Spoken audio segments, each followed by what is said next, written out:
Do you ever feel like you're spinning your wheels when you're trying to learn something new? Or that the way you're taught just isn't sticking? I'm thinking of me in particular, 9th grade geometry. Why does A plus B equal C? I still don't know, because I didn't know what my learning style was. Well, there's a reason when things don't stick, because you're not learning perhaps in the correct way.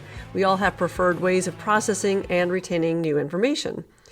Understanding your learning style can be a game changer in boosting your education, your knowledge, your retention, and certainly the understanding of things.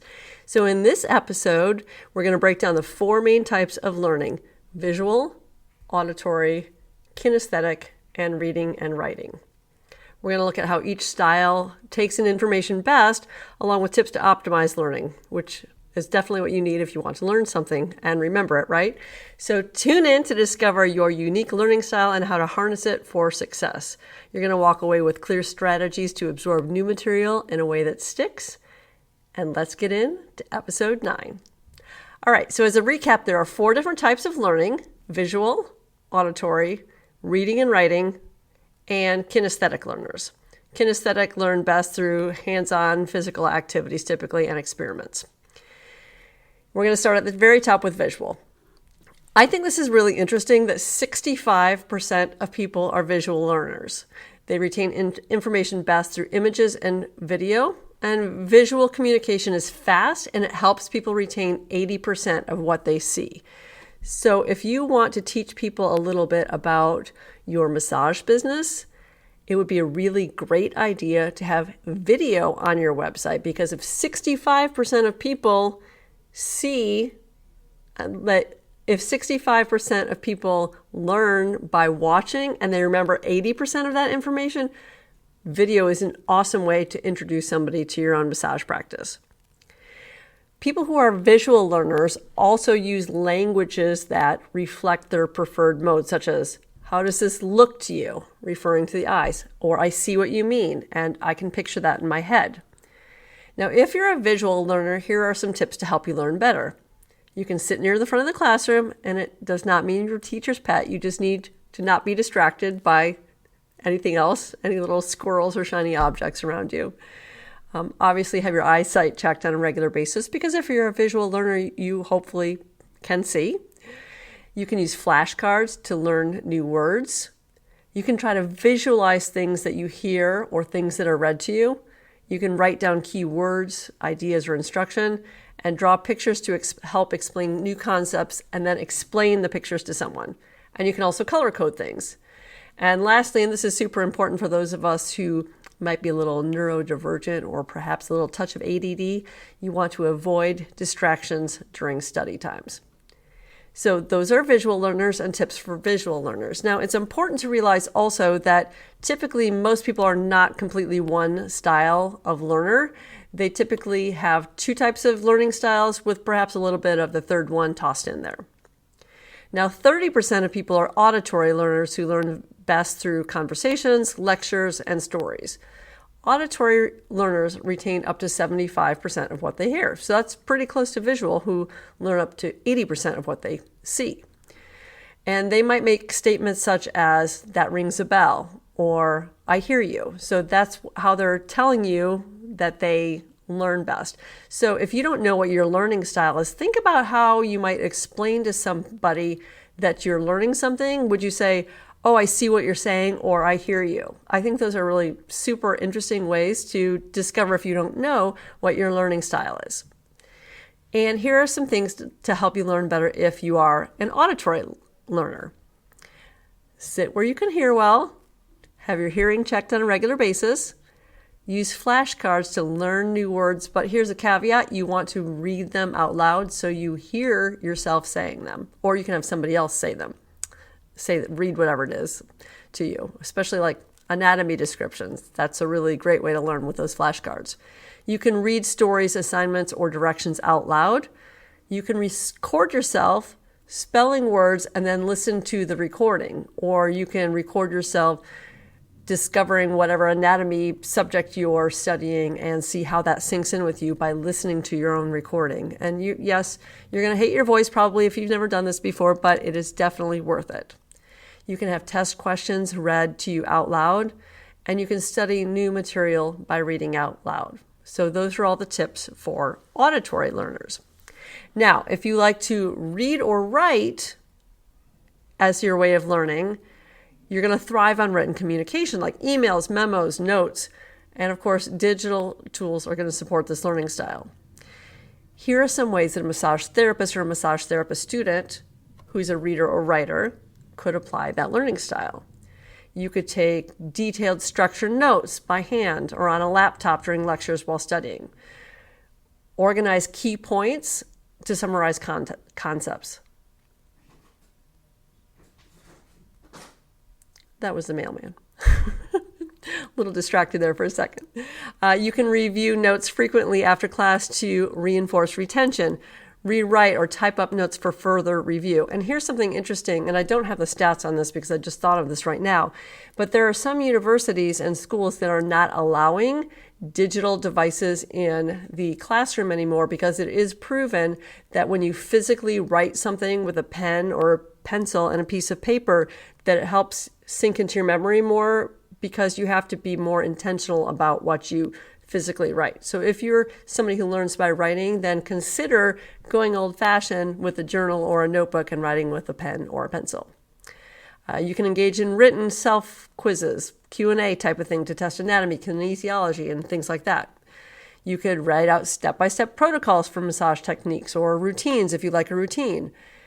You could utilize tools like Evernote to organize and tag notes for easy searching by topic. Make flashcards again, another great way to learn whether you're visual or auditory. Write your flashcards, read them out loud, listen to yourself. You've encompassed all three types of learning with flashcards, just with flashcards. You can email questions to instructors or classmates to discuss further concepts, and you can summarize chapters in lessons after reading. So writing all that down would be very, very helpful for you. The key strategy here is to take comprehensive notes, engaging frequently through writing, utilizing writing to reinforce the retention of the material. All right, that was a lot of words. 5% of people are kinesthetic learners, and I find this very interesting because I do believe that most massage therapists and massage therapy students are kinesthetic learners. And kinesthetic learners learn by touching, feeling, doing. And that's how I love that. And that's why I love that schools will do things like have a skeleton and have little clay so that the students can put on little muscles. They can add the deltoid, the trapezius, because it really helps them learn and understand because they're touching and feeling and doing things. So, kinesthetic learners are going to also say things like, how does that grab you? How do you feel about that? Or I can handle it. That's how you know if you're a kinesthetic learner, as well as you like to actually do things. And I think, honestly, that most people who don't follow directions to put together a new thing are probably kinesthetic learners because they just figure reading goes blah, blah, blah. But if they do it, it makes sense and they can figure that all out. And here are some techniques to learn better if you're a kinesthetic learner. You can practice your massage techniques on classmates and volunteers to gain hands-on experience. You can take frequent breaks during long study sessions to stretch, walk around, do chair massage if you want to, massage somebody's neck and shoulders. Again, here's the flashcards. Use flashcards to quiz yourself on anatomy terms, arranging them spatially to show relationship. I know that sometimes when I learn new concepts, I'll take notes on Post-it notes and I will attach them to the wall and reorganize them in a way that makes sense for me.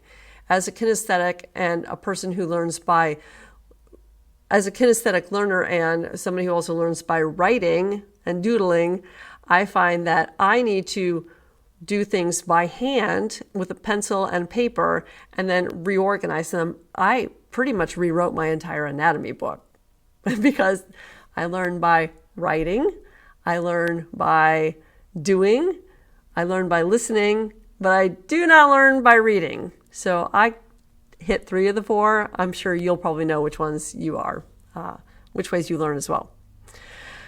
All right, other ways you can learn if you're a kinesthetic learner is you could build models of anatomical structures, like I mentioned before. You could shake your foot or tap during lectures also, which may drive your instructor batty, but it may help you to hold your attention more because you're actually physically moving. And you can draw diagrams and illustration as you take notes to reinforce your material. And like I said, that's what I did with my anatomy book. And one thing that I want to mention here, just as a side note, is that I am a co-founder for the Center for Barefoot Massage. And I had been teaching massage for a long time, continuing ed. And my co-founder and I were writing our manual for our first workbook. And we realized that most massage therapists do not learn by writing. They don't learn by reading. They learn by doing, by thinking, by drawing. So we actually designed our workbook and our classes in such a way that we encompass all of those different learning styles. So we get everybody's learning style in, so everybody can learn the material in whatever way works best for them. Maybe they're going to take notes. They do that on the third day of class. They're going to feel the instructor do every single stroke on them, and they'll feel it from the students. They're going to watch us do it. They're going to listen to us explain how we do it. And then we also have anatomical information in the workbooks for them. So I'm not saying you need to learn barefoot massage, but if you know what learning style suits you best, and you're going to take a continuing education class, it might behoove you to find out what is the best way for your instructor to convey that information to you ahead of time so that you have success, you're not frustrated, and your instructor is not frustrated that you don't know what you're doing. So if you're a kinesthetic learner, back to that, we're going to incorporate movement and hands-on activities in as much way as possible to optimize the learning. Taking breaks, drawing, building, and practicing massage are great ways for kinesthetic learners to learn. And again, most people have a blended learning style. You're going to have different tools that combine visual, auditory, written, and kinesthetic movements because that's going to appeal to different types of communicators and people who learn in different ways. There are visual, auditory, kinesthetic learning modes. Those with those learning styles like observing, reflecting, note detailing. And knowing your dominant learning style is going to really help tailor your strategies in a way that will create success for you when you go to massage school or you go to learn a new skill in massage. And there's nothing more frustrating than knowing that you can do something, but you are not learning in the way that suits you best. So knowing what your learning style is a great way to help you sink in the information and do better in your massage practice, in your new skills that you've learned, and it will really just help you be more successful in general in life if you know the best way to learn, right? All right, so that concludes today's episode. We talked about the 4 main learning styles: visual, auditory, reading, writing, and kinesthetic. We discussed how each type processes information best along with tailored strategies to optimize learning. And as a recap, visual learners benefit most from diagrams, images, and video. Audio learners or auditory learners thrive best when they're listening to lectures or discussion. So if you're a combination of auditory and visual, you might watch a video and listen to it, or read a book and listen to it on tape if you like to audio record things. A reader or writer prefer textual information. You're going to take notes and engage through writing. And kinesthetic learners need to be hands-on, which if you're a massage therapist, that's a good thing, right? And I think that, by the way, this is just a side note, a little tangent that I will probably do a podcast episode on, is that I really think that if you're going to learn a massage modality, that you need to take a live class, because massage is very kinesthetic. It's very hands-on, obviously. Most of us use these blended learning styles of all these different things, 2 or 3, maybe some people use all 4 learning styles, but definitely not just one. And understanding your particular mix of learning styles is going to allow you to work smarter and not harder. You're going to boost retention and save time by immersing yourself in materials the way that you are meant to absorb them. Implementing even just a few tailored techniques based on your learning style can vastly improve your educational outcomes. And if you love being a massage therapist but you're getting bored, check out my free guide to preventing burnout, which is www, do you need to say that anymore? massagemomentum.com/burnout. Thanks for tuning in. Keep that massage momentum, and we will see you next time.